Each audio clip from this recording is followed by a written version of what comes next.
Good evening, everyone. It's a little bit of a different introduction to what is usually the case. However, we thought this would be a good opportunity to just spread some awareness. Now, the festive season is upon us, but for some people, it might not just be the joyous season that we are all expecting. Now, Lee will be taking a little break from the video, and you won't see him on tonight's show, but after a recent tweet that he put out, we thought that it'd be a brilliant opportunity to just spread some awareness, and we just want everybody who may be struggling over the next few weeks, months, or even years.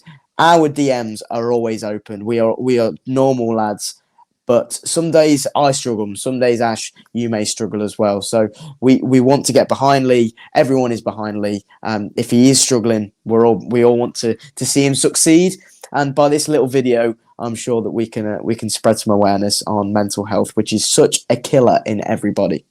Yeah, look, mental health matters, and you know it's you may not see it in people that you speak to every day or you interact with every day, but it may be going on. So just check up on your friends, on your family, check up on people you see that regularly. Just make sure they're okay. As Harry said, Christmas period can be a lovely time for many, and it can be a joyous time, nice time to relax. It can also be a tough time for many as well. So just check up on everyone. As people have probably seen from Lee's tweet, we're all with Lee. It's a difficult time, and he's taken a break from the video tonight, but hopefully we can kick on into the Christmas period and have a nice time. So mental health matters, but from now we'll roll on into the video, and we'll hopefully give you some nice horses to follow.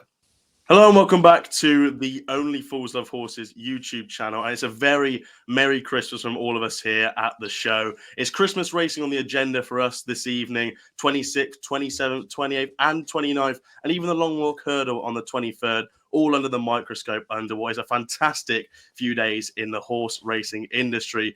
As was last year with our Christmas video, we were joined by guests throughout the evening. We split the racing up into 3 parts, and it's the same again this year, and even the same again with the guests. We've got Josh Stacey on from Let's Talk Racing TV. You see him all over the place. He's all over the place. He gets where water doesn't, but he's here as well. Josh, how are you on this fine evening ahead of the Christmas racing period? I might get where water doesn't, but I've never been caught in the background of a racing TV. He loves it. He is Davey Yates. He is Davey Yates. He is the perfect Davey Yates, isn't he? You really are. No, all good here, mate. Looking forward to the Christmas action, and thanks for both of you for having me on. Thank you very much. Harry, Christmas period. It's just me and you this evening. Lee is off the video today, but it should be a fantastic couple of days of action and hopefully some good races to watch while we've got our feet up and about 9 mince pies next to us. 9 mince pies, yeah, that is the plan of action. I think I can speak for everyone that will be listening in. Christmas Day is Christmas Eve for us racing fans. I mean, Boxing Day is heaven. It is if water is wet, I mean, Boxing Day is just it's the apple of everyone's eyes, and I can't wait for it. And I think I'm right in saying there's 69 races or something on Boxing Day. Yeah, it's mental. But listen, I can't wait to get stuck in, and you best believe we're going to find some winners in this show. So fingers crossed. Josh, you got some big boots here, mate. So please find us some winners. To be fair, I'm just impressed that you're still in love with United as much as you are. Oh, mate, to be fair, it's just you have to laugh or you'll cry. Obviously, we played Liverpool at the weekend, and that was probably the worst Liverpool performance you'll see all year. Happened to be against United, but we couldn't hit a barn door, mate. So it's shit. Yeah, that's match of the day over for this evening. We'll get back into the racing. And just for that one, back to the studio. We'll crack on with the action. As I said, sort of in the intro, splitting them to 3 parts. We're going to have Dan Overall and Cillian Kerse from we're going chasing on later this evening. But we're going to start with the action. What are you going, Josh? I'll just say for the viewers to skip Dan's part because he won't put up any winners. Ooh. That's fair enough. That's big fighting talk. We'll kick on into the racing then. The Grade 1 Long Walk Hurdle on the 23rd. We'll start off with that race, and we were speaking off camera. You know, it's a tough staying division at the moment, but we've still got to analyse these 3-mile races. West Balboa 11-4 topping the market. Crambo 3-1. Champ 11-2. Paisley Park 7s. Botox Haas 8-1. Bigger about the rest. Josh, I'll fire over to you. Guests on the show. You get the first pick of the first race. What do you fancy in the long walk? I think this race is a sad reality check for how poor the staying hurdling division is, especially in this country. I think when you've got horses like Champ, Paisley Park, Botox has, Dash with Drasher as the solid options, leaving two effectively handicappers at the top of the market in West Balboa and Crambo, both having previously run in handicaps recently. I think it's a sad state. That being said, there are two horses, maybe Blue King Daru as well, where you can really get excited about them maybe going forward. If one of them was to win this, they may be the one that you might take from it going towards a Cheltenham Festival. And I just thought none of them are superstars. West Balboa's done nothing but improve. And I don't know, with her getting the £7 mare's allowance, I thought that was interesting. Carrying 11 stone in a race like this, the ground's going to be, I have no idea what the ground's going to be. It's good to soft at the moment. I would imagine there might be a bit of rain. I'm not the weatherman. I'm not going to be able to teach you, but she's pretty versatile regardless. And I just think Crambo's obviously was unlucky at Haydock the last day I was there when he finished third, maybe given a different ride. He could have gone and won the race, but that was what happened on the day. Jonathan Burke now takes a ride. I do feel sorry for a little bit for Conor Brace, but I just think for me, with the £7 mare's allowance, West Balboa's done nothing but improve. We know she stays 3 because she won at Aintree. I just think that could be a big factor for me. And I know it's not particularly original putting up an 11-4 favourite for the first race previewing, but I would just be disappointed if a Champ, Paisley Park, Dasher Drasher and Botox has were to win. Great horses, legendary horses in their own right, but nothing to get excited about long term. That's fair enough. I'll give you a small little weather update. I don't think there's actually meant to be too much rain coming in, so it should just be nothing sort of glorious Florida sunshine or anything, but it should just be good racing ground. Hopefully by the time we get to Ascot and then further on to Boxing Day. Harry, you seem to be in the same boat as the West Balboa train here. I think if you're looking for a punting perspective, I think Josh has summed it up perfectly. You look towards Champ, who's 11, Paisley Park, who's 11. Botox has won a pretty poor Bet365 hurdles at Red Risk and Dashville Drasher. I mean, I struggle with Dashville Drasher. As much as I love him to bits, you know what you're going to get from him. He's going to take you to a certain point in the race where I just think the younger horses in there with Crambo and West Balboa, I think they'll just take it up. And West Balboa, for me, 11-4, I think is a great price. I think she's a horse who's seriously improving. Obviously, it was for everybody to see that she was going to win that handicap hurdle at Aintree. I mean, I think she was smashed off the balls, wasn't she? And Harry Skelton just held her up, and typical Harry Skelton delivered her at the last and she powered away. She beat some decent horses. Obviously, Good Time Johnny, who was a Cheltenham Festival winner last season. And if you actually go back, the two horses she's been beaten by, one was by Stage Start in the Challow, and the other one was by Cocalico in a race where it's sand down the ground was horrible. Not many horses on that day got into the races from the back end. Cocalico made all, and West Balboa finished a very credible second. So I just think she's a horse on the serious upgrade. The problem with me was whether she would take to the hurdles being out, and they were withdrew, weren't they? And obviously Brewing Up a Storm, Miller's Bank. You'd expect West Balboa to beat those horses. She's got to improve, no doubt about it. I don't think she'll find an easier Grade 1 in a career. So for me, is it too early to say nap? Because I really, really fancy West Balboa. And at 20-1 for the stayers, I think if she was to go on and win this, it might just be a little bit of you might get a little bit of value. So I really fancy her. I really fancy her, Ash. Carrot's on the end of the stick, and he's absolutely taken my arm off there. It's 11-4 Napworthy and 20-1 for the stairs mentioned in the first 5 minutes. I cannot believe it. For me, yeah, look, I sort of echo comments on the fact it's probably not a vintage renewal. I'd probably keep two horses on side. I do want to keep Blue King Daru on side. I thought what he did last time out was good, beating Strong Leader, who is a fair horse in his own right. Beat Affadil, obviously, at 50-1 at the back end of last season. And although he's sort of like not a typical horse coming into this, like Harry Cobden seems to be sort of fairly like he came off the back of last time out and said why not think about these 3 mile Grade 1 races kind of thing. And look, I think he's an unexposed horse coming into this, so I think he's a big price at 12-1. But I'd probably just nudge Botox Hass ahead.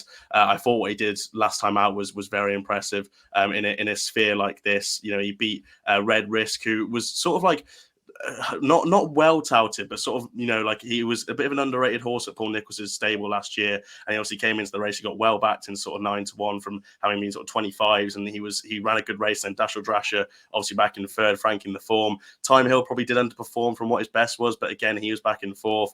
I thought he did a lot of things right last time out, and look, I still think he's 7 now. I suppose you say he's probably at his peak, but he's probably maybe small improvement coming to this season. Look, it's windy comments, but I'd say 8-1 about him's fair enough. So each way money, I'll take on Botox Haas at 8-1.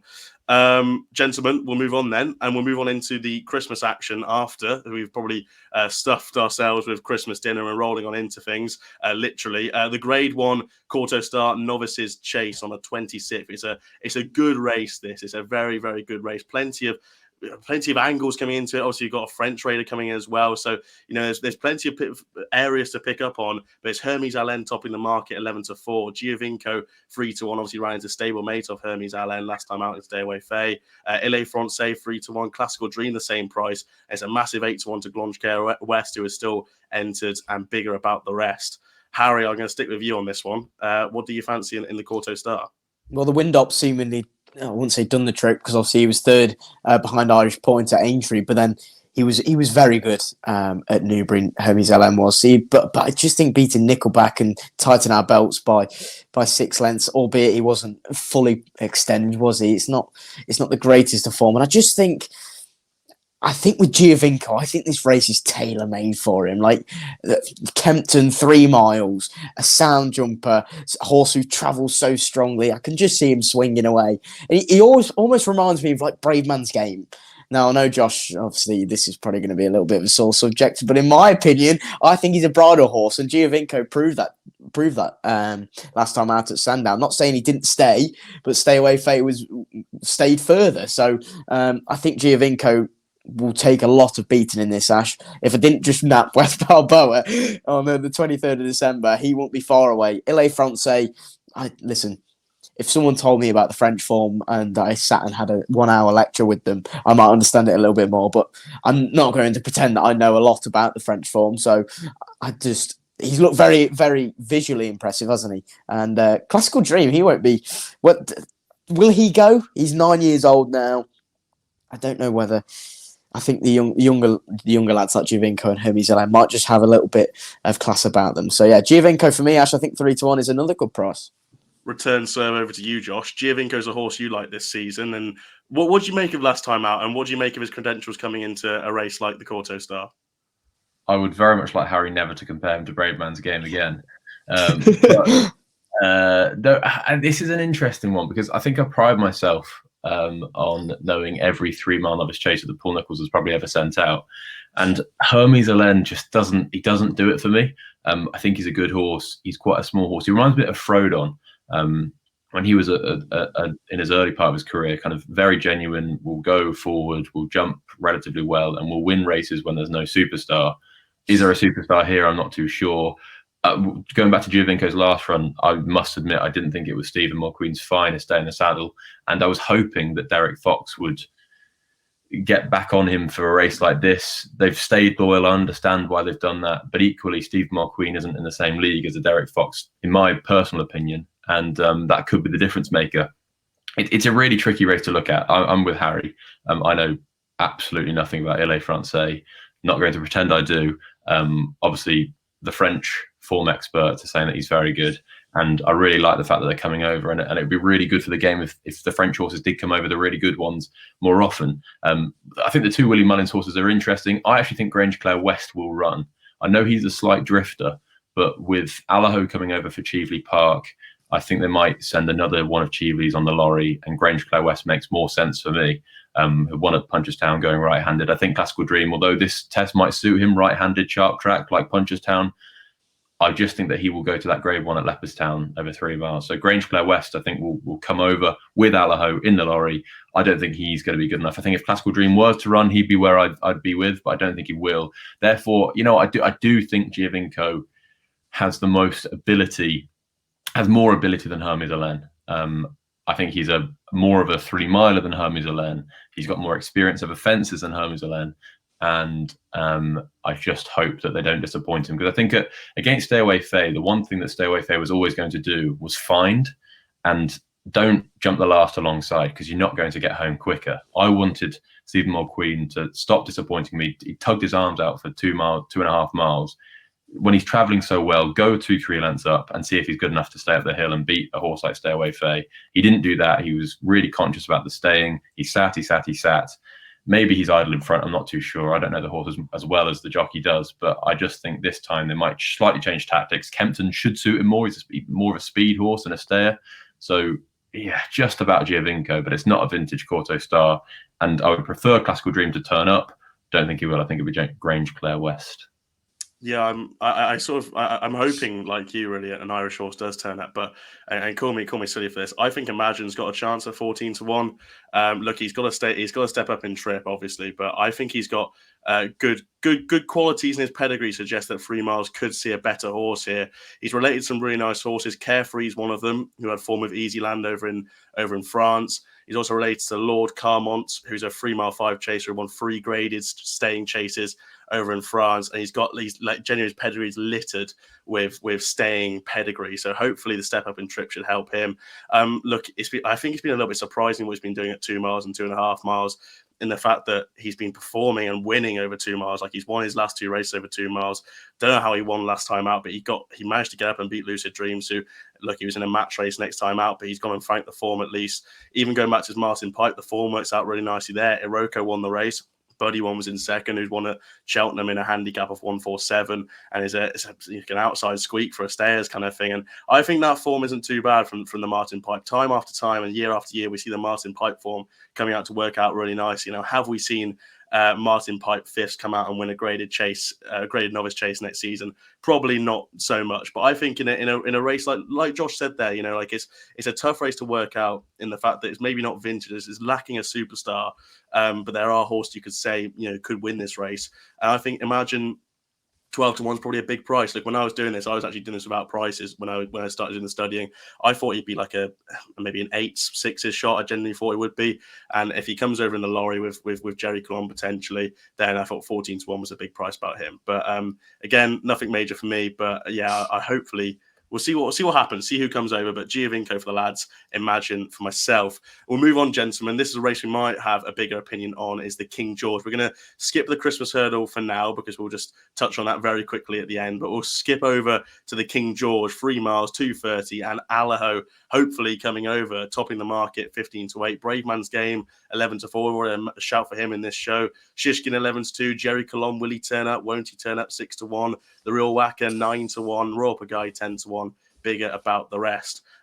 Josh, I'll go to you first, because you absolutely love Brave Man's Game. You have throughout his whole career. If I can name one fan of Brave Man's Game, it'd be you. Do you still fancy him for the King George after what he did last time out? He's massively disappointed me this season. I genuinely, at Haydock, I didn't think there was any excuse. I thought he'd go by Royal Pagaille. Thought he'd be quick enough. If he was outstayed, fair enough, whatever. But he never even did that. It's a really tricky race to work out. I don't think Jerry will run. I don't think he'll come here. Therefore, I can see it being Allaho, Brave Man's Game, Shishkin, the Real Whacker, Royal Pagaille, Hewick, and Prodon. Shishkin's a tricky one. He's 11-2 now. I think if he jumps off with them, what will he be? 3s in running? Yeah, easy.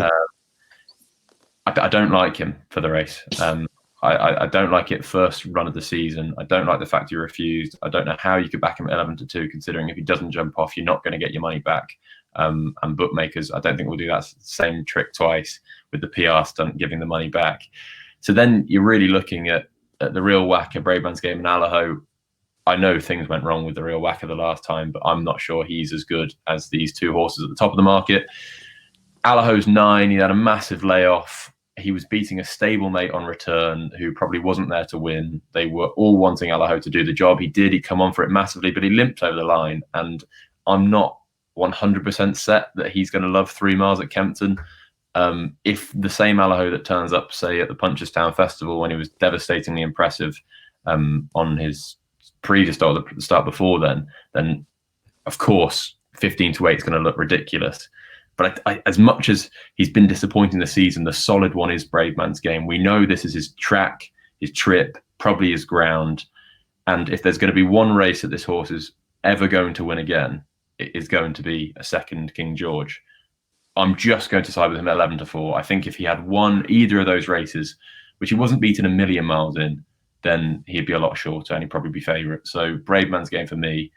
Last roll of the dice. Look, if he doesn't win this, my love for Braveman's Game, my love will always be there, but I think I will stop backing him blindly.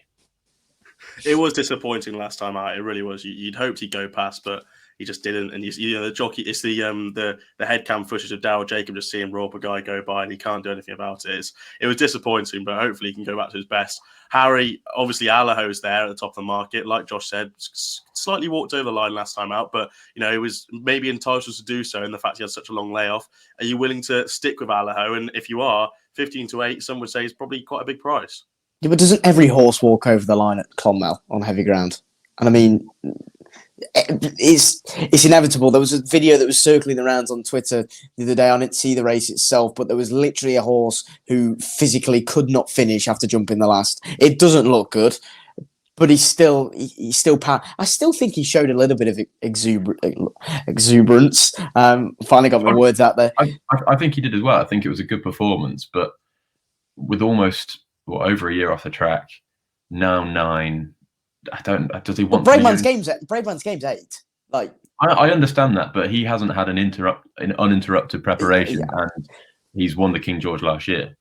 I think 100%, and I understand that. But what I would be saying about Braveman's Game is that run last time out told me more about the horse than what Weatherby did. If the horse went straight from Weatherby to this race here, he'd be favourite 100 million%. But what he showed at Haydock was not the Braveman's Game that we saw last year. He'd have cruised up past Roper Guy as literally on the snaff, and Cobden would have been pinging. I remember seeing him in the graduation chase. I'm thinking this horse is just a freak, and he travels so strongly. But you always thought, even when they turned the bend, like Daryl Jacobs not going as well as what he should be going here at this stage in the race. He's usually full of exuberance. He was in the Charlie Hall. He was still tanking. It was only at the last fence that he ate the fence, and then it allowed Gentleman's Game, who he was giving £6 to get back up. I just think Allaho. What Ash, me and you were there at Punchestown when he beat Clandis Obo by 14 lengths, and we were actually with a few of the Clandis Obo owners before the race. Do you remember in the parade ring? And we were like, "Oh, so you're talking about Clandis Obo?" And they fancied this horse. They really, really fancied the horse. And listen, Allaho is just a freak to them. And I still think if he's got any bit or of that spark, which I think he has, I just think he'll take an awful lot of catching. Not many horses could live with him on the front end. He'll have some contesting for the lead. Obviously, the real whacker's in there. I agree with Josh. It's going to break Ash's heart, though, here, because he is the real whacker's biggest fan. Frodon's in there. Frodon will take them a good clip for as long as he can, whether it be 2 furlongs or 12 furlongs, who knows. But he's not good enough. And I just think Allaho is the class act. So 15-8, skinny enough. I wouldn't be diving into any of these horses from a punting perspective. But if you ask me, who do you think will win? I think Allaho will. Yeah, like it's an interesting race in the fact that you'd have 3 potential front runners. You definitely have one in Frodon. You probably have one in the Real Whacker. I say you probably have one very close in Allaho as well. That could set up the race for someone. That really could. And that could set up the race for something like Hewitt. Hewitt could sit in behind the leader. No, he ran a good race in the Gold Cup, but it was probably a bit too far around a very stiff Cheltenham. Back to 3 miles Kempton. It could set it up for him. You wouldn't be knocked back. I personally would be knocked back if he went and won this race. Just capitalise. Oh, actually, it'd be a travesty. Hewitt's a great horse, but it would be a travesty if Hewitt was to win a King George. He's not in the same league as these horses. He just simply isn't. Braveman's Game, turn the bent. Hewitt was beaten. He fell awfully. Was it the second last in the Gold Cup? Yeah. But that is his limit. Like, he will take them that far. He's like Frodon nowadays. He can only take them so far because he simply isn't good enough. And if he won a King George, it's a travesty. I just think conditions wise, it could set. I'm not saying he's not my fancy. I'm saying that I wouldn't be knocked back. We are talking about a horse who's put up RPRs of 168, 168, and 166 in three of his 4 runs last season. So look, I'd give him a squeak, but look, I am going to be with the real whacker here. Shock horror, bingo card ticked off there. But look, I just think he's a very, very good horse still, and I'm yet to be disappointed by him. Obviously, I was a bit disappointed in the Paddy Power, but when when you get back and you see the stewards report, you see he struck into, see he overreached, and he was lame. Like I was disappointed at that, but he's very much got an excuse there to throw at the wall. Apart from that, he was very, very good last season. He beat Jerry Clum in the Brand Advisory, as much as that may hurt Josh's heart. He shouldn't, the more I mention it, look, I think the better horse won on the day. Maybe he could have been positioned a bit closer in Jerry Colomb, but I said coming into the race, if Jerry Colomb gives him 4 lengths coming down the hill, he'll be tough to catch. He gave him 4 lengths, and he was very tough to catch. I actually thought he was idling at the line rather than not staying. But anyhow, he's ran 3 miles around Cheltenham, and he'll definitely get the 3 miles at Kempton because of that. And he's actually, he's won over 2.5. He's got a bit of tactical speed about him as well. So I'd give him a squeak. I think his jumping can make him a good contender here. He'd probably be the best jumper of the front 3, I'd say, maybe. I'd say the Brainman's game. No, Frodon of the front 3 pace-wise. I think Frodon, the real whacker, and Allaho, I'd say he's probably the cleanest jumper.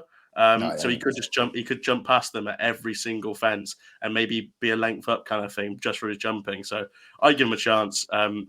Fantastic race if they all turn up though, and it's what the King George. Lads, can I just ask a question? If Jerry Colomb rocked up here, not only would it be a race for the ages, but do you think he could win this race? Like Josh, do you think Jerry Colomb could win this race? No.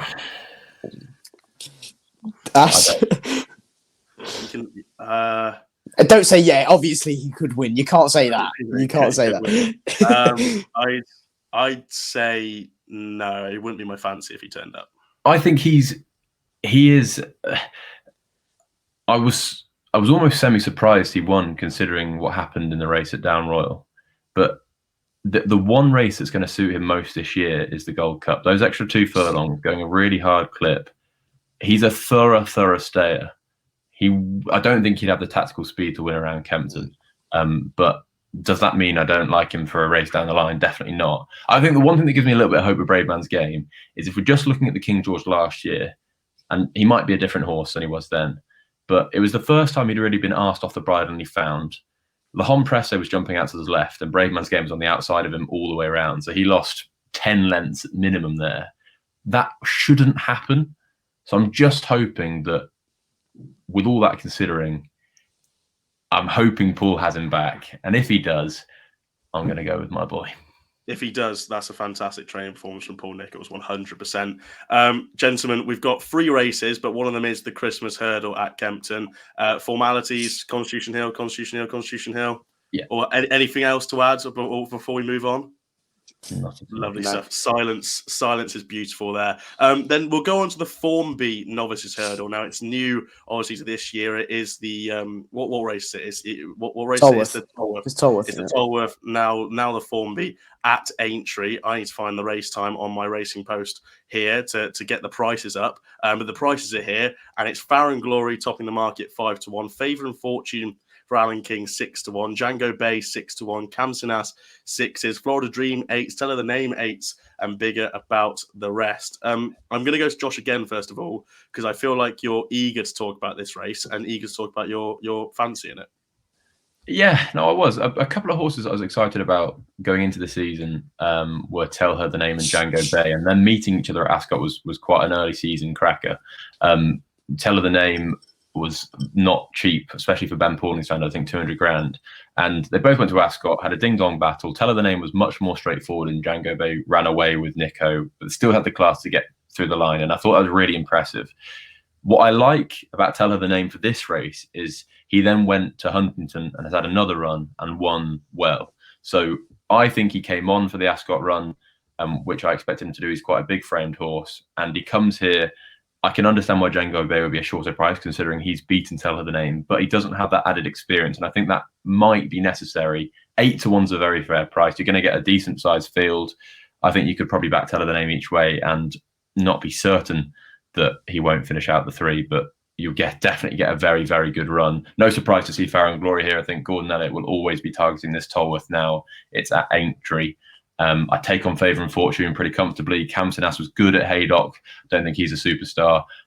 So, yeah, I don't know. Florida Dreams might bounce back. He was pretty disappointing on Hurdle's debut and then did scrape home on his previous start, but that wasn't too long ago. I just think Tell of the Name improved with the run, has had another run. 2 miles, seems a quick horse and looks slightly more straightforward than Django Bay. So I'd possibly take Gordon Elliott's horse on over 2 miles. I know he won the Royal Bond, but I'm not sure he's an out-and-out speeder, whether I do think Ben Paulings is. Yeah, same for me. Tell of the Name. I'm really excited by this horse. I thought she did plenty. I thought he did plenty right at Ascot, but did get beaten by Django Bay and then went on to Huntington. Was very impressive. So yeah, Tell of the Name for me. Harry, is it for you as well? Yeah, 3 from 3. He's made them pay. Tell of the Name. I'm hoping will just simply be. I think if I'm right in saying Keelan Woods got off this horse at Huntington and was just like, this horse is just ridiculous. And it was obviously the race where I think, if I'm right in saying I haven't got the race up to me, I think was it the horse in 3rd or 4th? I think Gavin Sheehan was riding it. It was subject to a massive appeal or something because it was. I think you're right. I think he actually won that in the end as well. He won the appeal. Or something. Did he? Yes. But this Tell of the Name was. I just think is a bit of a freak. I think from what we've seen at this side of the shores, I think he could be one of the best novice hurdlers we've got. I think his experience with Django Bay, Josh, you summed it up perfectly there. That was an early season cracker because those are 2 top class novice hurdlers. We've got a few coming out at Ascot, I think, at the weekend. But Ben Pauling. The only worry would be now, as much as I like Ben Pauling and I think he's a top class operator, the amount of improvement that Nicky Henderson can show from a novice hurdler is serious. And we've seen it with the horse that beat Masaccio. If you could help me out, Ginkgo Bleu. Yeah, exactly. That's a prime example of a horse that Nicky Henderson can simply just eke out even more improvement. And for what Django Bay did at Ascot, you'd imagine there'd be more to come. So he'd be obviously the big worry. But Tell of the Name looks to be a horse who's got serious amounts of potential and more improvement to come. I've also got no doubt that Django Bay, if he learns to settle and they can restrain him, I think he'll confirm the form with the horse I'm going to back. But probably the biggest indictment with him running here is they had the option to send Jericho de Reponnet or Will Mount here, and they've chosen not to do either. So they clearly think he's very good. I just think Tell of the Name's going to be more straightforward, which is probably why I'm in his camp rather than Django Bay's. Yeah, that's fair enough. Fair assessment from all of us there on Tell the Name. And finally, gentlemen, catching the ferry over to Ireland for the Grade 1 Racing Post Novice Chase. Again, interesting field in the fact that we've got the CEO of the fan club of Facile Vega on the call with us, and he'll definitely dive into the race there. But Facile Vega 8-13, in the pocket 9-2, Ilete Tom 8-1, Mr. Policeman 10s. I'll give you the most time on the floor here, Harry. Facile Vega. When I asked for your selections earlier on WhatsApp, you said the Arkle winner, and I had to take a look back there, but it was Facile Vega, of course. So why do you fancy Facile Vega here? Look, I don't think he was the best novice chaser to make a beginner's chase debut, I should say. I thought for one, Gaelic Warrior was more impressive. I thought Blood Destiny was more impressive. Those were just 2 that I thought, well, they take you back and you're like, wow. I thought Nick Rocket as well. He's another one. But Facile Vega did absolutely nothing wrong. He made a mistake at the first where he just ate the fence. And from there, I wouldn't say careful, but he was learning on the job. And his jump at the second last, I thought, where Paul Townend really needed him. In the pocket, was kind of stalking him behind. He pricked his ears and he went bang. And that's what you kind of like to see. I thought it was a good performance, but I actually think the 4th was it Spillane's Tower came out and beat Firm Footings in a novice chase the other day. So the form's already been franked. We knew it was going to be a strong race on paper anyway. Marie Nationale is obviously running scared. He's wrapped in cotton wool. And listen, we know the differences. Willie Mullins, especially as a trainer, we just talked about Nicky Henderson with novice hurdle as well. Willie Mullins from novice hurdlers to novice chasers, you can just see ridiculous amounts of improvement. And I'm not saying there's going to be a ridiculous amount of improvement from Faugheen Vega, but I do think he has improved, and this is just a perfect preparation for the Arkle, isn't it? Or the DRF where he goes next. I'm not too sure where he will go next. Yeah, there's this. It seems fairly simple. Josh, any bet for you in this, or are you sort of leaving it alone and having a little watch? Yeah, no bet. It'd be Faugheen Vega. I think Willie's been quite clever this season with Faugheen Vega, because running at Navan, and whether Barry Connell would like to admit it or not, Faugheen Vega not running there may have meant Marine Nationale. I know he's talking about ground and all this malarkey, but I think he would have ran if Faugheen Vega hadn't, which means that the bigger picture is Faugheen Vega will run here in a Grade 1, will run in the Irish Arkle, and will likely go into the Cheltenham Festival, all being well, having had 3 runs over fences, probably going to be unbeaten. He could obviously meet Marine Nationale in the Irish Arkle, but just that experience is going to set him apart to Marine Nationale in my eyes. Marine Nationale turns up in a beginner's chase at this meeting, and if things were to go tits up there, let's say for whatever reason things didn't go well, he's then going to be in a real predicament. Do you go to an Irish Arkle and run in a Grade 1 when things haven't gone well at Leopardstown? Do you run a beginners and go straight into an Arkle having just won a beginner's chase? It's a real tricky one, sending a novice chaser out at this time of year. I expect Faugheen Vega to confirm the form within the pocket. I know people were talking about the ride in the pocket was given by Rachel Blackmore, but I think Faugheen Vega won it pretty snugly. And I will agree with Harry. I think as far as an Arkle's concerned, I think he leads the way for me, and we'll expect him to win, and we'll expect him to probably win his next 2 starts as well. Yeah, it's hopefully he goes and obliges. No bet for me, just Harry having the sort of big solo fancy. The one I'll mention, and I'm not mentioning as a win proposition for the race, he's got 3 entries over the Christmas period. I'll be interested to see where he goes, because I think if he goes here, it could confirm my suspicions. But Monbeg Park is entered. Oh God, you in this horse. I'm saying if he goes, that might confirm my suspicions that there's a big handicap in this horse. He wants a national. He wants further. He is entered for a beginner's chase over 2-1 and the 2-5 beginners chase, which is the race that there's a nice Willie Mullins horse into the thing. I can't really remember now, but there's some nice horses entered in that race, and he'll probably run into again some nice horses. But there's a big spring handicap in that horse, stepping up in trip. If he runs in this race, I'll be quietly confident there'll be a big handicap victory of him. That's all the races that we've microscopically looked at. Josh, floor is yours for Nap or anything else. You did provide us with some horses last year. I'm fairly sure 2 of them didn't run, so hopefully you can improve on that one. And anything else or a Nap? I'll give you 3 runners this time. I will give you 2 winners on Boxing Day. Mighty Bandit will win the Grade 2 juvenile at Leopardstown. I know there are some nice new recruits with Willie Mullins, but he's come on leaps and bounds since his impressive win. I think he's 8-1 for the Triumph now. He'd be where I'd be at the moment with that race. They only got him in the yard that week. They ran him, see what they had, and he was very, very good. Absolutely love him. Will come on leaps and bounds for that run. Expect him to go and win on Boxing Day at Leopardstown. In the 12:40 at Market Raisin, Ollie Murphy will strike with Sal Carlos, who is owned by Sir Alex Ferguson. They were disappointed with his hurdles debut, but I think they're going to correct that. And I can't imagine there's going to be much of a race. But considering it was disappointing, you might get a relatively decent price. I think it'd be favourite, but maybe not really short. And then when both of those 2 win, the viewers back home will then have a nice pocket full of cash, and they should put 20 quid on Absolute Notions to win the Potemps at the Cheltenham Festival, because he's in the qualifier at the 28th at Leopardstown, and he'll do his job there. He might not win, but all roads will lead to March from then on out. Josh, can I just ask you a question? Did Chasing Fire win that race at Market Raisin this time last year? I think he did. I think he did, yeah. I think he did, yeah. I think Ollie Murphy likes to target that race itself, and yeah, good stuff. Thank you for coming on, mate. By the way, thank you for coming on. I really appreciate it. Good knowledge. Some good yeah, I'm always here for Ollie Murphy propaganda. No, we should have wore his cap. Me and Ash have both got his cap, haven't we? What a guy. Josh, thank you very much for coming on. Where can we find you? What's planned for LTR over the Christmas or next couple of weeks? I'm not sure when this video is going out, but we're going to have a video out at 9 a.m. on Thursday. And then on the 29th, on the Racing TV YouTube channel, me, Andrew, Ruby Walsh and Lydia Hislop will be sitting down for Road to Cheltenham to discuss the Christmas action. So you're going to actually be on Road to Cheltenham, you and Andrew?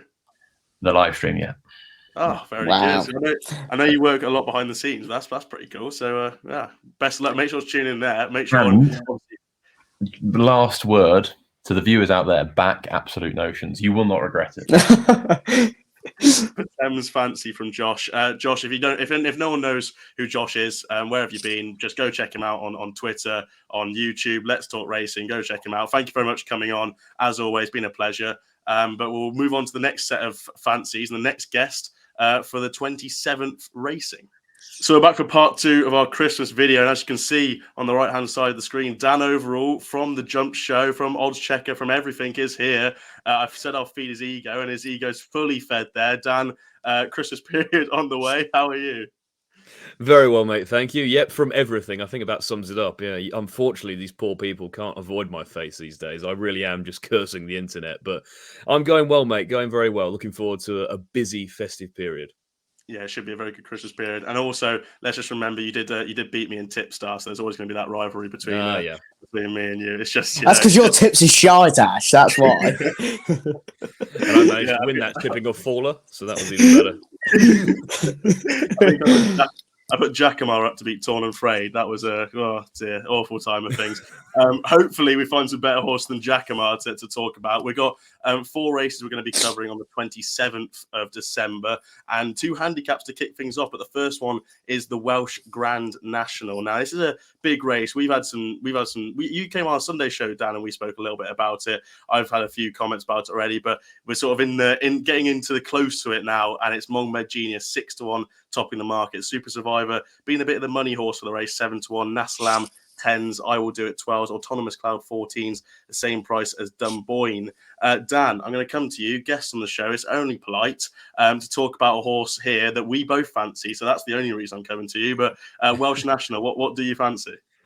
Yeah, I'm a big fan of Autonomous Cloud and have been for a while, to be fair. I think going into last season, he was actually on my winless ones to watch list. I just thought he was made for chasing. Obviously, he ran pretty well as a novice hurdler, but just always looked like he'd improved for a fence and time. And then he decided to go on a very good run of finishing second. And I thought, he's just going to be one of these who I'm just forever chasing the tail of. And he finally, towards the back end of last season, obviously got a win in a very competitive novice handicap chase at, I think it's on Midlands National Day, wasn't it? To be fair to him, I don't even think those string of seconds were a lack of him being genuine. I just think he was a bit unlucky. And I think he's just, to be fair, quite a slow beast who needs a bit of time. But a lot to like about his reappearance. Obviously, the race fell apart, but I think that kind of aided his prep, really. If he ended up having an overly hard run, that wouldn't have been ideal. Obviously, the 2 fallers, 2 out. He looked to have them covered, but with him, and I've seen him too many times, I could never get too carried away with seeing him have some covered because he has always found a way to get beat. But he just seems to tick a lot of boxes for me. 7-year-old, lightly raced, very good jumper. It'll stay, I think, as far as you need to. Any rain won't be a problem. And seemingly it's been the plan for some time as well. So, and quite importantly as well, I think, for Chepstow, given that obviously the ground is likely to be testing, he's on a fairly light weight. So ticks a lot of boxes. I still think the price is pretty good. And yeah, he should be going very well, I think. Yeah, the one thing I'll say about Autonomous Cloud, because he is my sort of main fancy for the race. Luckily went down to Fergal O'Brien to start the season, do an interview with him, and I sort of, I like to hope that when I go into an interview, I've got all the main horses sort of ticked off that I can ask him about. So I went through them all. Interview went great. Got to the end of it. It said dark horse and sort of your flag bearer. So dark horse, he gave me one. I was like, oh, that's brilliant. Flag bearer. I was thinking he'd say, Dysart Enos, the standard. And he went Autonomous Cloud, and I just thought, where's this on my sheet? I was like, where's this? I was like, Autonomous Cloud. And he was like, yeah, we think a lot of him. He's absolutely, he's come out of the summer an absolute monster. Welsh National's the plan. And he was saying this back in September. And I was like, well, that's on the tracker list there. And yeah, I thought the reappearance as well was very good. So yeah, Autonomous Cloud, I think me and you are very sweet on him for the Welsh National. Harry, you have sort of some history of this Welsh National as well, because you were there on Welsh National Trial Day. You saw the winner of the trial, and you think you might win the big one. So what do you fancy in the Welsh National? No, I was just so impressed by it. I mean, the money came. It was late. It was Gary Moore money. We've already saw what Gary Moore has done today as we record. It was just ridiculous at Lingfield, but he did it at Chepstow. The money was down, and I mean, Caelan Quinn could hardly hold this horse for however long he did, and your eye was constantly drawn to Nassalam throughout the race. He jumped really well. He was up there with the pace. He seemed to just get further and further, and he was eased down jumping the last. Pretty much, it was that easy for him. I actually did back Wayfinder. That old little Rebecca Curtis horse. I think she had a few in the trial, and obviously Wayfinder was the best of the rest. But nothing would have been a match for Nassalam that day. And I just think he could be a horse that's off 145. He could still be ridiculously well handicapped, especially in a race like this. Monbeg Genius, I think we've already seen the form with Corrick Rambler and Fast or Slow. The form is there to see. It's not, but I think he's priced accordingly. But I think 6-1 in a race like a Welsh National, carrying near enough top weight, I think it's going to be tough to get. Has the form also been there to see on his last couple of runs as well? Like it's not not like we're just stumbling across the form now. Like it's been there for a couple of runs. No, it has, but I just think he wants decent ground, and I think he wants a national, and I don't think he'll get the decent ground, which I think will be key to him. Now, I could make myself look an absolute tit here, but I just think Aintree would be absolutely spot on. So, Super Survivor, you can see why this horse, the money's come down. He will like the soft ground. I was there at Utoxeter when he ran behind Autonomous Cloud, who I know obviously you mentioned that, Dan, but Autonomous Cloud looked the winner. He just looked comfortable in his element, and I think the best thing about Autonomous Cloud, he got a win towards the back end of last year, and I think that'll have done his confidence a load of good. So you could see this horse go and rack up a few wins now, but it's a big ask. It's a big ask. I mean, you just got to remember how many times he was second, and even though he's won twice, he's won 2 pig races. And he's going into a deep Welsh Grand National. I would give you a flyer, Ash. Cloudy Glen for Venetia. Now, this is Venetia Wonderland this time of the year. This horse won't mind the ground being bad, but he won't want it too bad. And I just think he ran really well in the Coral Gold Cup. He took them a pretty good clip for what it was worth, and you never know. If he got a soft time of things in front, he could be a live player back down to a mark where he should be dangerous from. Yeah, you've given a flyer there. I'm just going to give one shout to a flyer here. You've already mentioned the trainer, Rebecca Curtis. I'm giving a chance to Pat's Fancy. I'm hoping... He needs good ground. He needs good ground.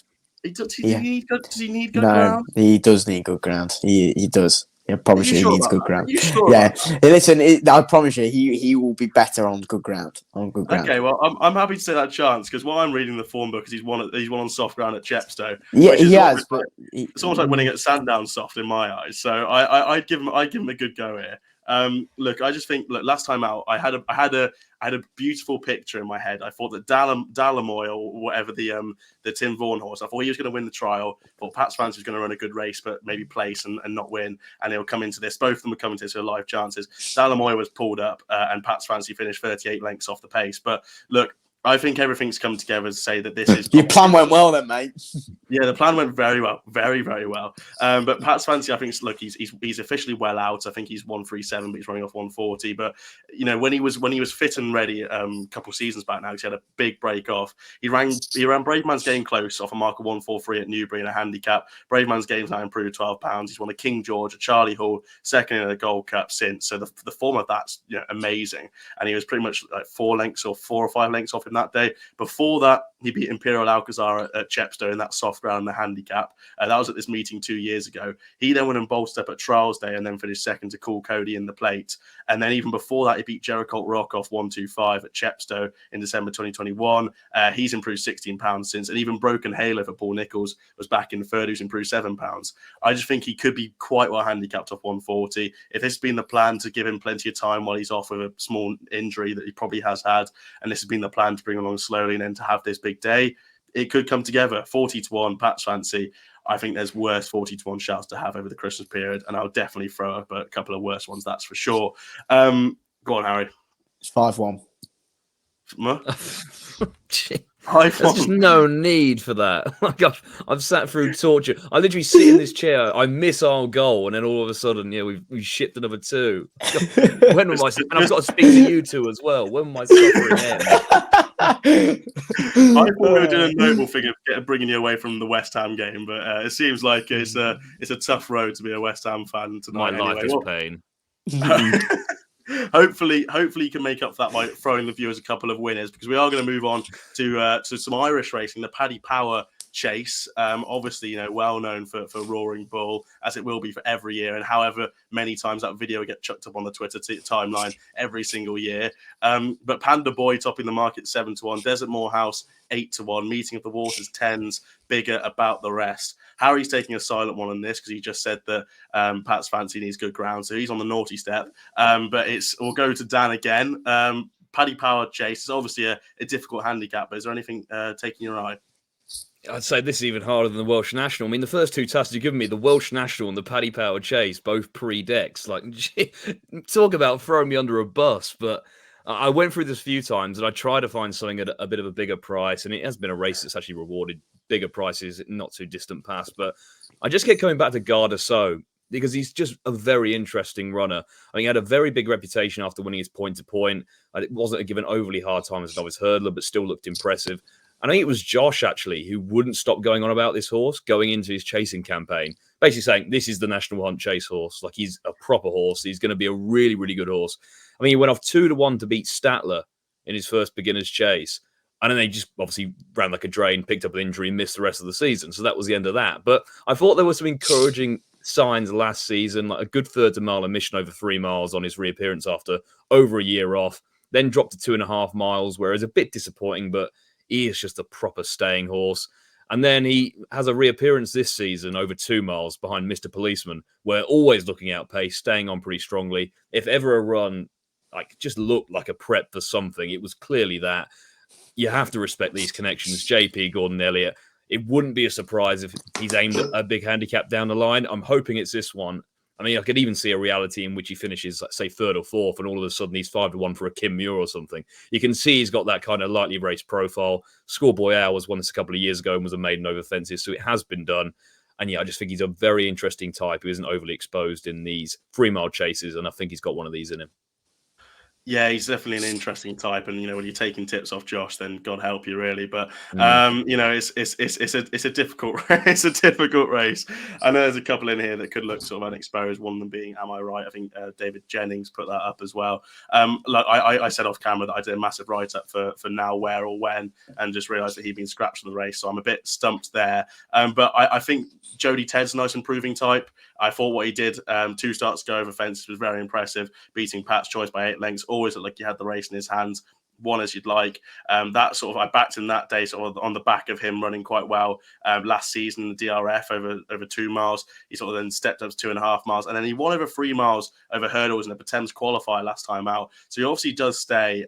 Look, whether he's at the top of his handicap mark, you don't know really, but I'm sort of taking that sort of element of unknown into a race like this, and he's got 10-10. He's got a lovely racing weight. So if Jody Ted does go, then I'd probably give him a small chance, but we'll see how things develop as decks come in. As Dan said, this is a difficult race to work out without any decks, but Dan's put up a strong fancy there. So strong fancy, as strong as he can do for this race at this time, and we'll give that a good go. The Grade 1 Future Champions Novice Hurdle Gents is where we'll go next. Again, a very interesting race in the fact there's plenty of nice horses to talk about, but down memory lane 2-1 topping the market. Daddy Longleg 7-2, Firefox 11-2, It's For Me 8, Brighter Days Ahead is entered 9-1, Farron Glory 12s, though Farron Glory might come over, as we said, for the Formby earlier on this show.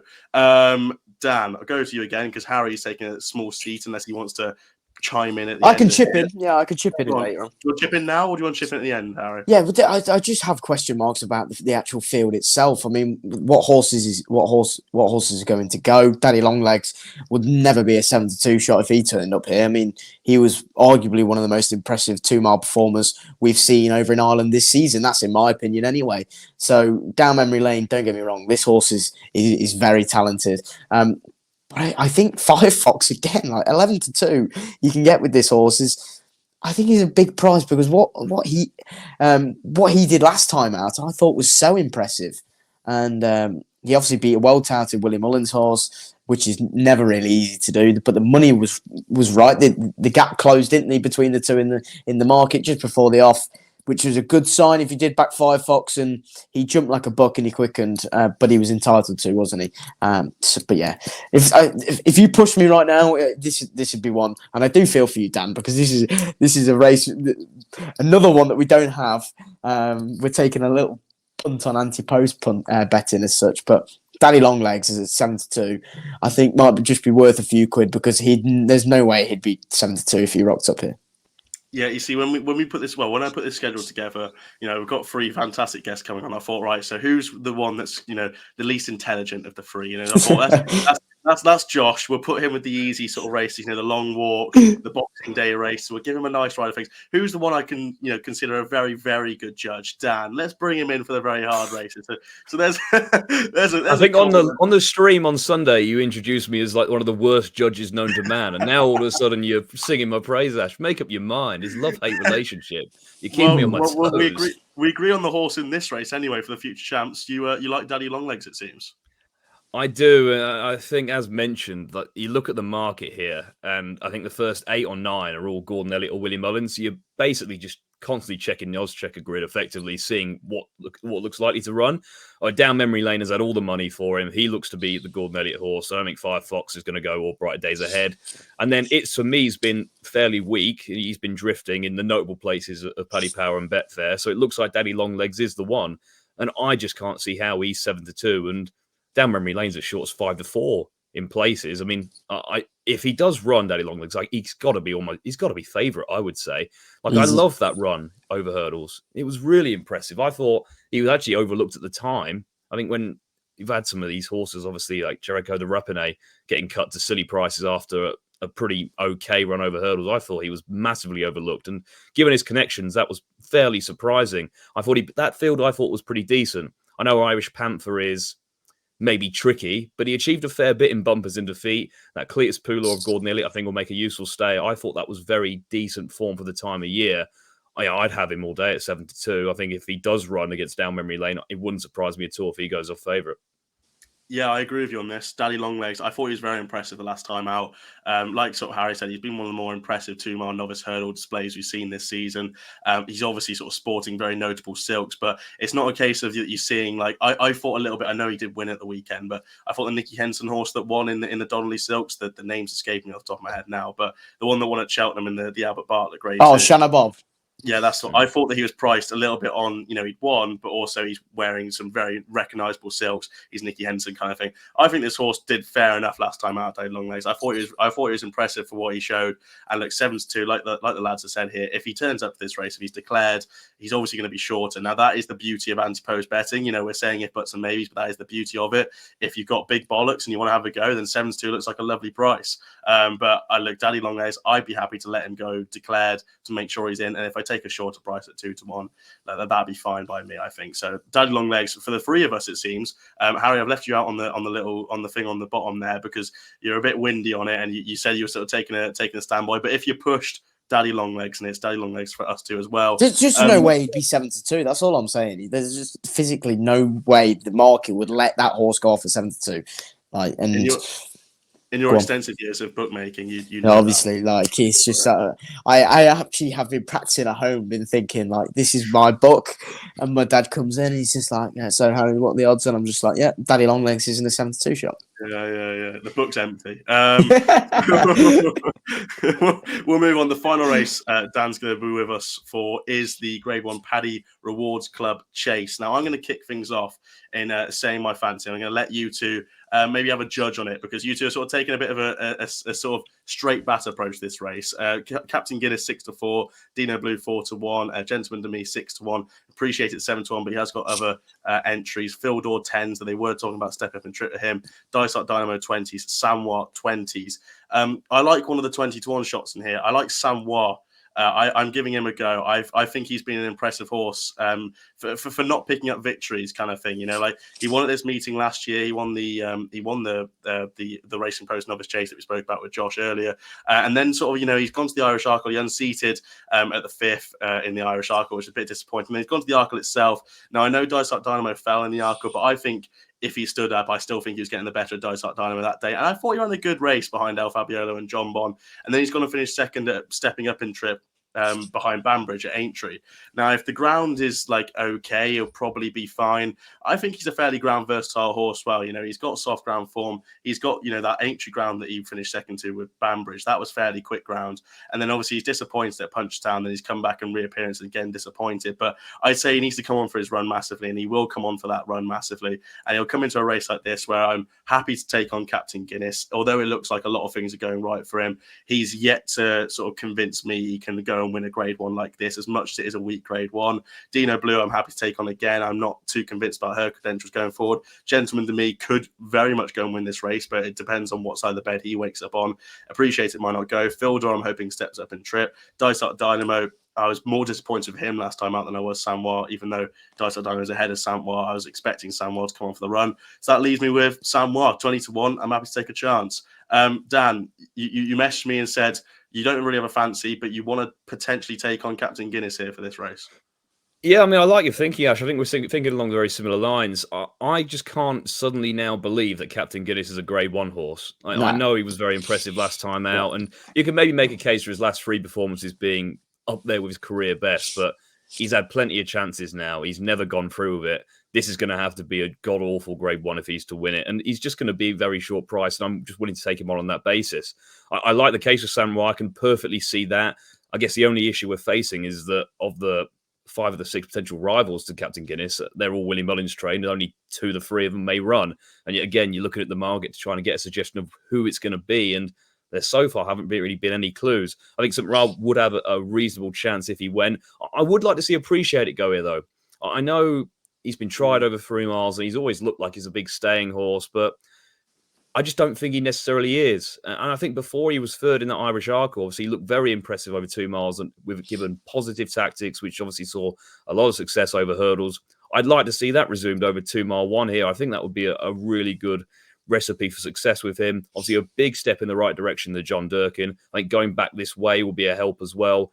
As you say, Ash, he's got the option of going up in trip as well. So he's not certain to run, but if he did run here, I think he can build on that John Durkin run. And if he can go forward and prove as tactically adept as he did previously, I think he would have a big chance of beating Captain Guinness. I agree with you on Appreciate It. I was unsure where he's going to go, but he was in my sort of, shortlist kind of thing. I thought he ran well over 2.5. He could very easily just go out, make all, and be impressive from the front kind of thing. Catch it if you can. I completely see the case if he does turn up to a race like this, but we don't know as of yet. Harry, any final comments, or are you happy to bowl on? I just think in the subject towards the Champion Chase, I think this race has absolutely no meaning towards it. He's a dog Grade 1. Captain Guinness, listen, he's a very good horse, but he was beaten by John Bon when John Bon was a novice. He will never reverse that form with that, and he'll never ever reverse the form with El Fabiolo. So, when they obviously do end up meeting in March, I just think Dino Blue, she's obviously going for the Mayor's Chase route. Gentleman to me is just so up and down. It's like me when I'm drunk. You don't know what you're going to get. Appreciate It. Well, if they chuck Dysart Dynamo in this, there's no way Appreciate It will make all. It's just simply not quick enough. I mean, Dysart Dynamo only has one way of running, and that is running for. I am adamant to the fact it's 1 mile 7 furlongs, and that is it. He can't go the trip of 2 miles. It will take you to 1 mile 7, and then as soon as the petrol light goes, it's like 4 punctures in all 4 tyres. It's just you just go flat, and he showed that when Captain Guinness beat him. I would say with Captain Guinness, now I know he was good in the Fortuna Chase, but that is a race that he's shown his 2 career bests, in my opinion. It's a race he targets. Henry targets for him. He's 2 from 2 in the race.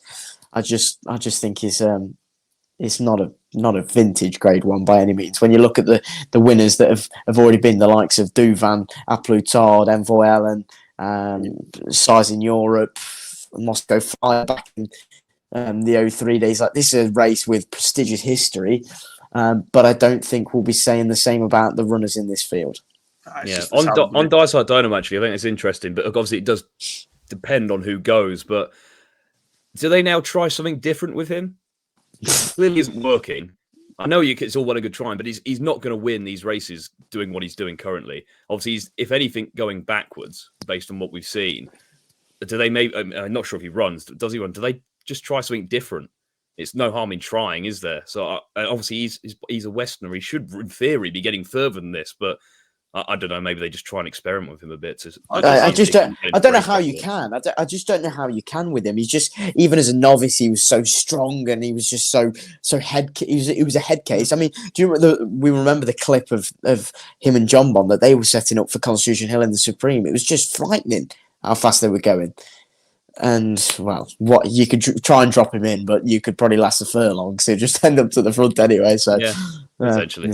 God knows. I'd like to see him at 2.5. I'd just give him a go at 2.5, see how he goes. Maybe just try something different. I know plenty of much shrewder judges and much people with bigger brains in the racing industry. They see these 2 milers. If they're not quite seeing that at 2 mile races, just step up and trip. Slower pace, let things come at their own time, and then see how they go in that final. Half a mile and see what happens. It's sort of the element of unknown, but you don't know until you try it, kind of thing. So yeah, it's interesting proposition because he is obviously a very he's a classy horse on it when he wants to be. But we'll see how that goes anyway. We'll move on, Dan. We'll move on to your nap or anything else. You said you scoured the cards on Boxing Day. You've hopefully found us something to give the viewers. But what would be anything else or a nap for the Christmas period?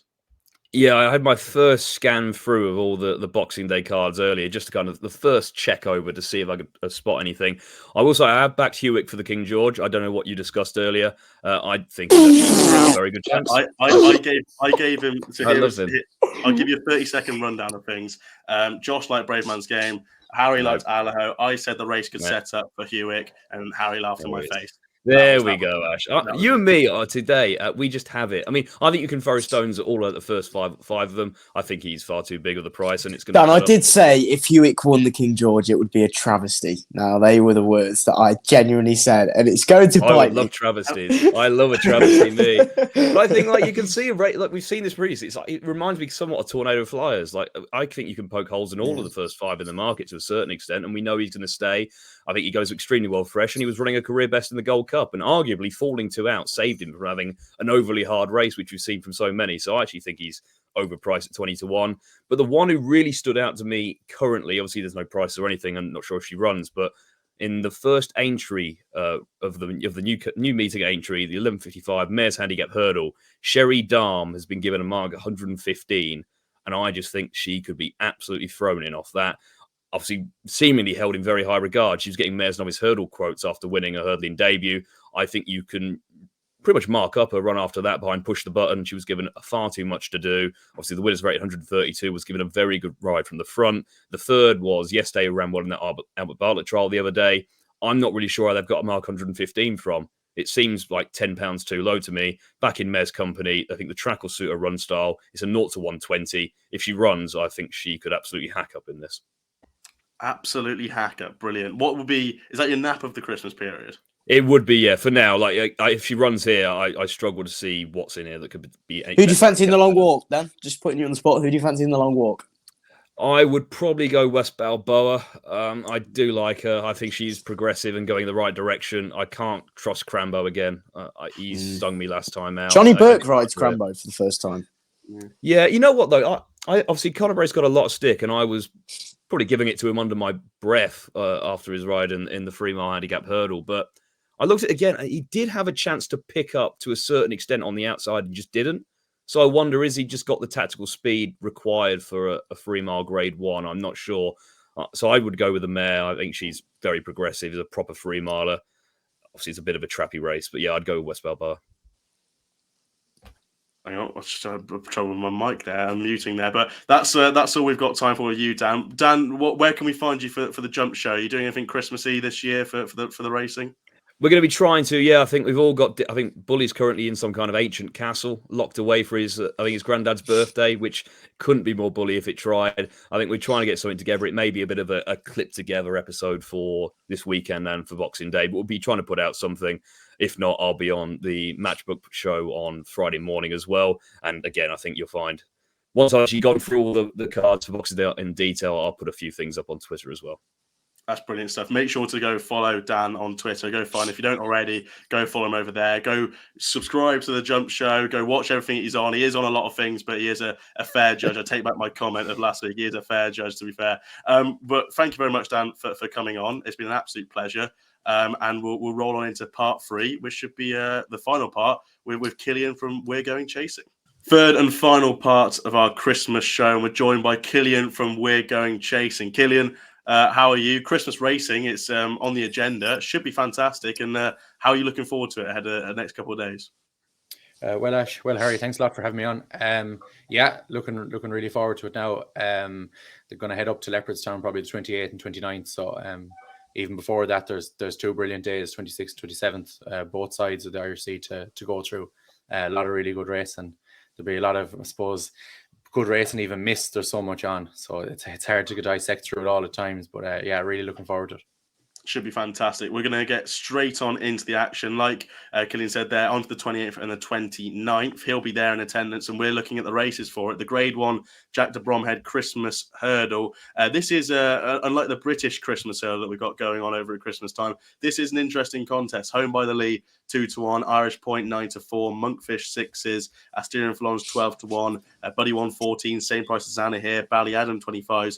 And Beacon Edge, 25s as well. I'll open it to the guest first of all.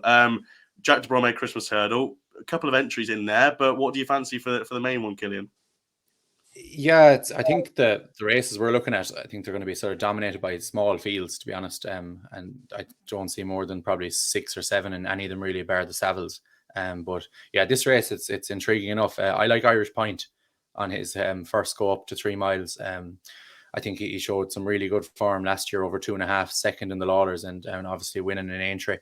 Went back to 2 miles then in the WKD hurdle up at Down Royal, and won that from Magical Zoe, giving her a good chunk of weight on a trip that was definitely too short for him. But yeah, definitely stepping up to 3 miles. He's really unexposed, and I think it's, to be honest, for me, it's a match between him and Home by the Lee, who ran really well the last day behind Bob Ollinger and Zanahir.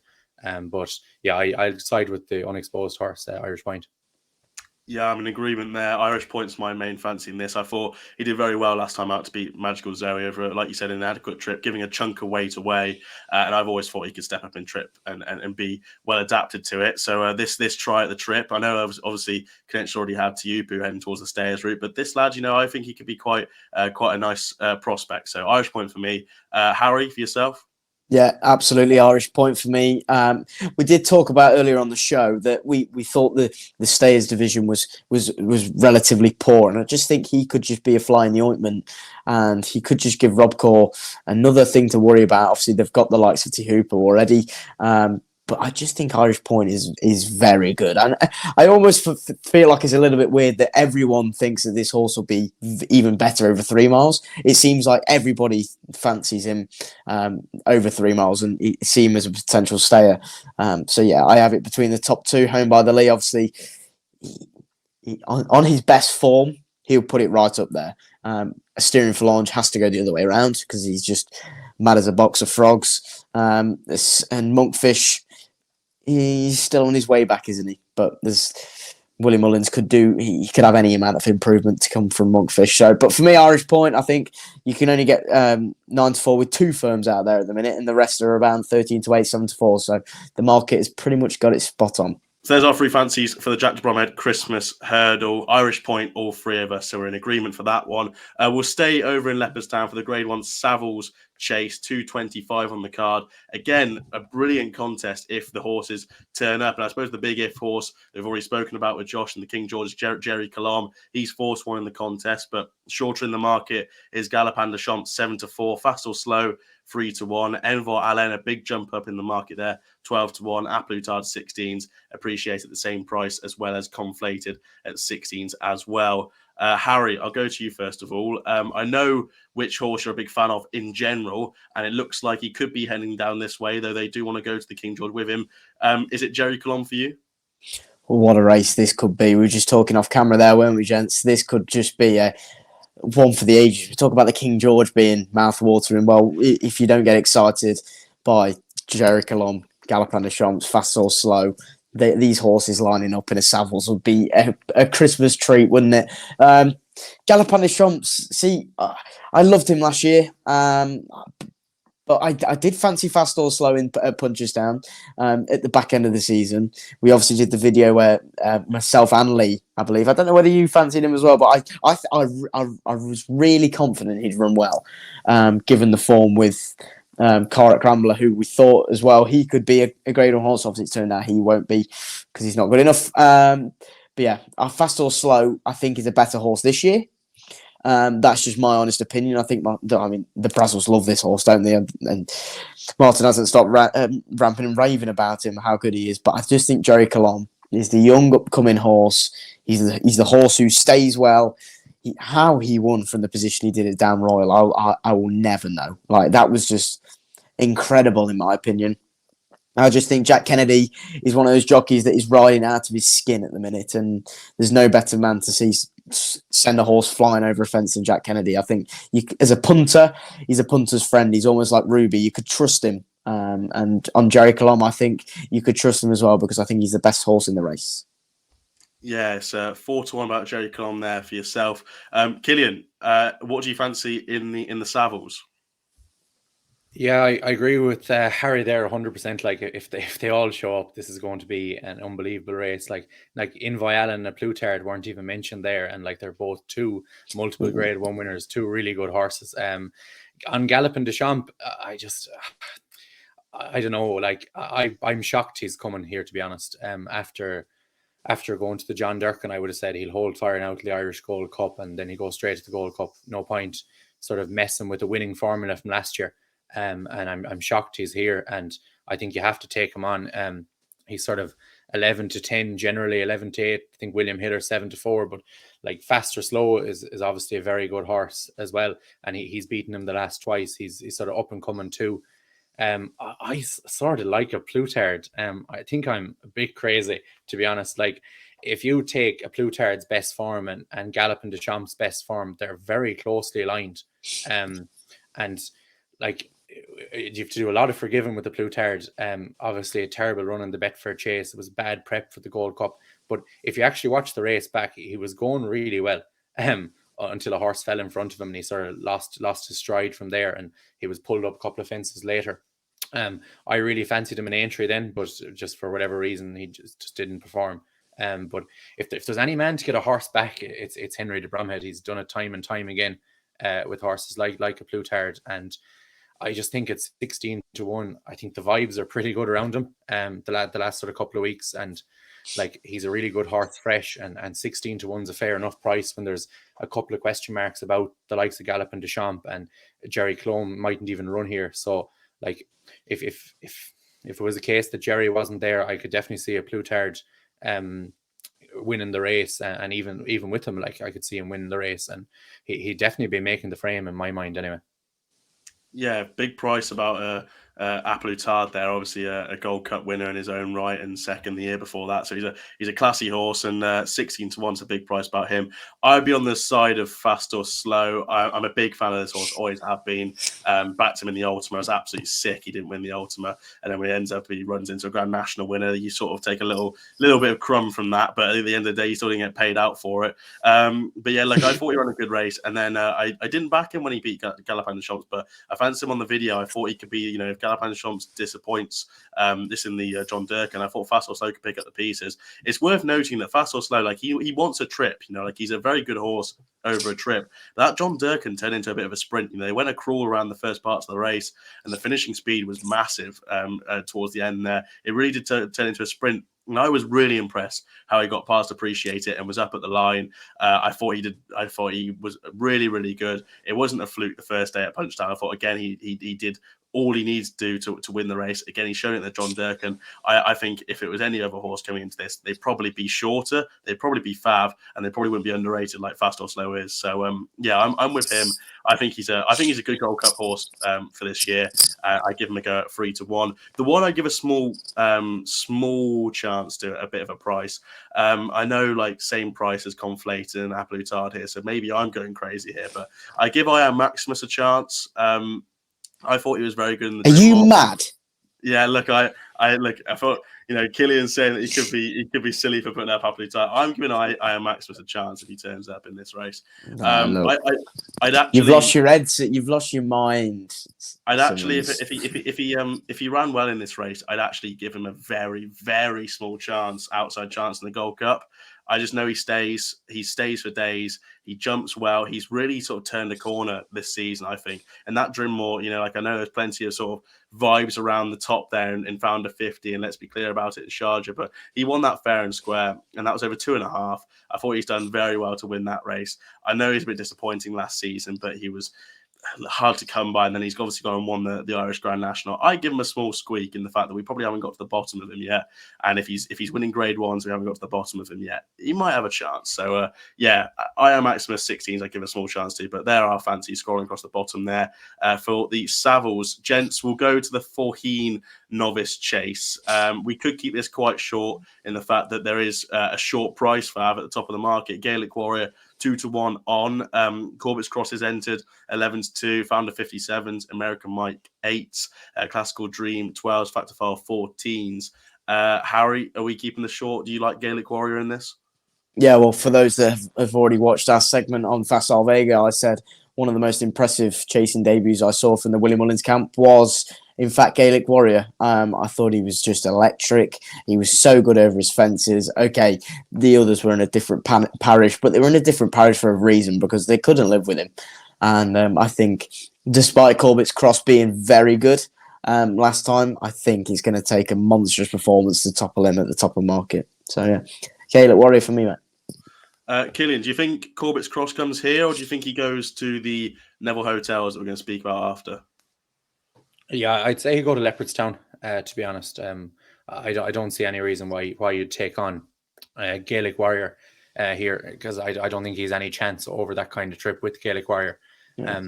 Whereas the Neville's Hotel is a really winnable race from him. But this is a complete penalty kick for Gaelic Warrior. He'll just bounce out and he won't see another horse. Simple as that. He's going the right way around too, which is huge for him. Whether he's going to make up into a Turner's or maybe a do you think that's a big thing, Cillian? Do you think that is a big thing with him going? I know obviously he prefers going right-handed, but with the Turners in mind, do you think it'd be a really bad negative towards his chances? No, I think he looks like a horse that's just even better over fences than he was over hurdles, and like he only found Imperial Pass too good last year in the Ballymore. So, and like I don't think he really jumped out to his right at all in the Ballymore that much. But it's definitely a plus going around this way. But I just think he's going to be way superior to the opposition in the Turners, that it won't matter. He could jump out to his right all he wants and he could still win it. He's a very, very good horse. Is he your? We'll save it for the end of the video when we talk about naps, and we'll talk about Gaelic Warrior in naps terms. But yeah, Gaelic Warrior 2-1 on. I agree with the lads. Very impressive last time out. Very good hurdler, as you said. Only beat by Imperial Pass last season, but I don't think he really turned up in the Ballymore last. I don't know why. I don't think he fully turned up in the Ballymore last season. I know Imperial Pass was very good, but I feel like he was a bit laboured when we haven't seen him do that before. So I think potentially the correct Gaelic Warrior didn't turn up in the Ballymore, but I think we saw him at Punchtown. We definitely saw him last time out at Punchtown as well. We'll then go on to the Neville Hotels Novice Chase, and we'll talk about that aforementioned there, Corbett's Cross. He is entered for this, for it stepping up to 3 miles potentially, 9-4 topping the market for Emmett Mullins, JP McManus. Classical Dream 5-2 in there as well. Flooring Porter 7-2. Freud de Champdu 11-2. Grange Clare West 13-2. Harry, you're taking a sit out on this one. So I'll go Cillian first of all. If we don't like Corbett's Cross in the last race, the Faugheen, do you like him here in the Neville Hotels? I do, yeah. I think he looks a natural 3-miler to me. That like the last day against 3-card Bragg, he needed every inch of the trip, really, I thought. And coming here, I know there was a lot of movement in this market today with the Kauto Star entries and Classical Dream and Grange Clare West being entered over there. So it did throw a sort of spanner in the works with the prices here. But yeah, I think if Corbett's Cross runs here, I can't see Anthem beating him. Maybe if Classical Dream ran is the only danger in my mind. I know Flooring Porter is a different horse going left-handed, but like he was a total monkey the last day, and you can't trust him. I don't think Favre de Champdu is anything really, really hectic either. So yeah, I think it's between Corbett's Cross and Classical Dream, and I'd probably side with Corbett's Cross if they both showed up. Yeah, I'd have Corbett's Cross in my two. It's between I'd have it between him and Flooring Porter personally. The Flooring Porter form, obviously from Cheltenham, has worked out well with Broadway Boy coming out and winning twice since. So look, I think that form's fairly strong, but I would go with Corbett's Cross. I think, as we said, I think as Harry said, as Lee said on our after the race, we thought that race that he won at Ferry House, beating Free Car Bragg with Nick Rocket back in fourth, Monty Starr back in third. That's going to turn into a very, very good race, hopefully, form-wise. Hopefully, fingers crossed anyway. Thought he was very good that day. Set off the pace, nice switched off, came and picked him up late. Won as you'd like. Cozy is how I was describing the racing post. I think that's a perfect description. It was fairly cozy. So, Corbett's Cross for me as well. I think he's got a very, very good chance in this. And 9-4, that's really not a bad price, I see. So, I'm happy with that. Corbett's Cross. Gents, the final race we'll talk about, probably the shortest price shortest price horse of the weekend, Bard Constitution Hill, is State Man in the Matheson Hurdle, 7-2 on. Impere Pass is the other way, 7-2. Echoes and Rain, 15-2. Bob Ollinger, 16s. Irish Point, 20. Zanahir, 25s. Phil's Dudari, 100-1. I'm taking a sit out from this. It's a no bet for me. I'll go Harry first of all. Simple, State Man. He's just too good. There's only one horse he's really bumped into, isn't he? It's this Constitution Hill, and you won't see him in this. And Impere Pass won't go. We've just been speaking about it on camera, and basically the others are just fighting to finish where how close they can get to State Man, because Johnny Denis made a very good point on Up in the Ante. I don't want to spend too much time on this, but State Man's a punter's friend. He never let you down. He jumps well. You never ever feel like it. Bar the one time in it was Leopardstown that he fell, wasn't it? It was in his maiden hurdle. Yeah, it was in his maiden hurdle, wasn't it? And then you just think how that horse fell, and what a classy animal he is. It's just a pleasure to watch. Just as it is when people are mentioning Constitution Hill and how good it is to see him, run. You have to appreciate the horses that make the sport. And State Man is such a good horse. He just won't ever get the credit he deserves because he's bumped into Constitution Hill. Yeah, I agree with you there on State Man. He kicked Tony Suckle aside last year in the Irish Champion Hurdle, and to do that to a two-time Champion Hurdle winner was really, really impressive. And he's just unfortunate to have bumped into Constitution Hill. He's just the right horse in the wrong era, isn't he? But looking at this race, I found an interesting angle in it. I can't wait for you to release this one. You're going to need a Betway account. You're going to need a Betway account to avail of it, unfortunately, and I don't know how many of those are knocking around. So I looked through the seven there. I can only see three running. State Man, Echoes in Rain, and Phil Dudary for Gordon Elliott. He's 100-1 with Betway. 3 places, a fifth of the odds. Impere Pass definitely won't be there. Bob Ollinger won't be there. Irish Point won't be there. Zanahir has about 6 entries over Christmas, and this is the least winnable of all of them. So if Zanahir runs here, Gordon has fucked me over. But Phil Dudary, 100-1, he just needs to hunt around to get third place prize money, and you get a 20-1 winner. I appreciate it's not everyone's style, but money is money at the end of the day. And if you're not backing that, it'd be no better race. I haven't got the funds to back State Man at 2-7. So State Man's going to win, and hopefully get a few quid on Phil Dudary now, and he can hunt around and get third, hopefully. Are they doing 3 places? That's the reason why. They definitely are. The only one doing 3. Yeah. It's here. The best bit about this race will be us 3 and our listeners. We'll be all watching Phil's Dudary just hack around at the back Jerry Adam, please mention Phil's Dudary just once and just say he's coming into the straight and he's going to jump the last. Oh, God, that'd be so funny. I've just been solid dream by the race. They'll have panned away to State Man on racing TV when Phil Dudary crosses the line. He'll probably be 50 lengths behind. And I'm not sure who owns them now, but they'll collect their few quid for coming third, hopefully. I've just been sold a dream. I've gone to the Racing Post to have a little look at the price compare, and they said Betfair and Paddy Power 3 places. I've gone, here we go, and I've just checked and they're not. So I've got Odds Checker. The only 2 you can get 2 places with everyone. But Betway are the only ones that are doing 3 places, and it is 100 to 1. VBet are the other ones, they are 75 to 1, and they are also 3 places. So there we go. I'll There's just the go on angle to into the race. double check on the Betway app, but yeah, according to this anyway, it's odds checker. It's 3 places, 100 to 1. While you check on the Betway app, I have a small story, very very relation to this. I went racing with a friend in Stratford this must be a couple summers back, and Holly Doyle's dad drives the box for Tony Carroll sometimes, and actually most of the time, to be fair. And I spoke to him. I said, "Oh, Holly's got a nice book of rides." This is when Stratford was on, and a nice meeting at York was on as well. I said, "Oh, Holly's got a nice book of rides. Anything interesting?" And he went, that La Gendarons that she's riding, 200 to 1, Aidan O'Brien outsider. That will be in the first 3. All right, here we go. 200 to 1 on Bet365, 190 to 1 each way extra. So me and this guy I've gone racing with, we are the only people tuning onto the big screen at York that's on at Stratford. We're watching it. We're just like, I think Snowfall won the race for Aidan O'Brien, and we're just shouting, "Where are you, Holly? Where are you, Holly? Stay on to third, Holly!" And we just see her go by in the cool. Did she go from the front that day?